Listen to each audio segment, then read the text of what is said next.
talk to any government you may care to think of in the last 100 years, the degree to which sport has actually had central government funding is actually quite small. It's never been able to compete with education, with health, with social services and defence. And that actually was the reason for setting up the lottery from which, indirectly, most of these funds came.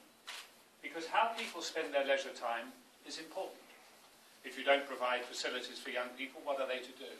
If you don't provide enjoyment for the populace at large, whether it's theatre, or cricket, or football, or some other area of enjoyment, then life is just that little bit emptier.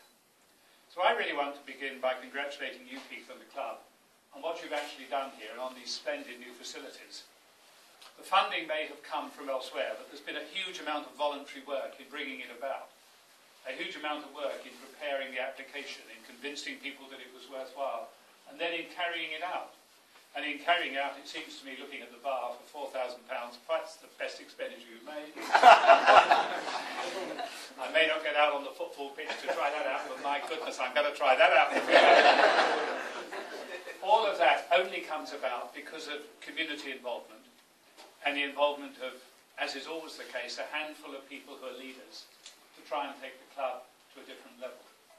It's done well playing football. It's now got much better facilities than most clubs I've seen playing in similar leagues. It really is a tremendous improvement to actually have this here. If you can move that beaten up old, you know what I mean, fairly soon, it's extremely attractive, and we have excellent facilities in here. And I hope that's both going to encourage people to join the club, to play for the club, to watch the club, to be a part of the club, and see that the club is successful in the future. Some people sometimes think that supporting sport is trivial. I don't think that at all. If you find what gives most people in this country enjoyment, and ask them to list it, you'd find sport was at the top for most people as a leisure time activity, whether playing it or watching it.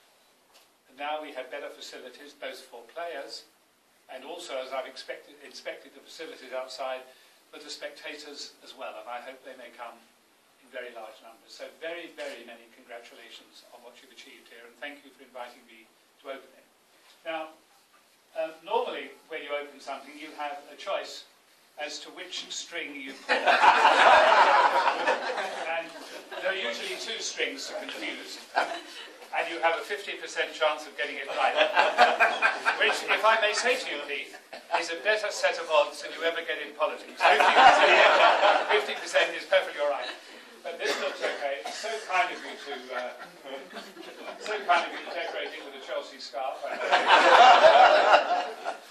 So perhaps we may declare not only the new facilities open, but more especially the bar open in just one moment when I formally unveil this.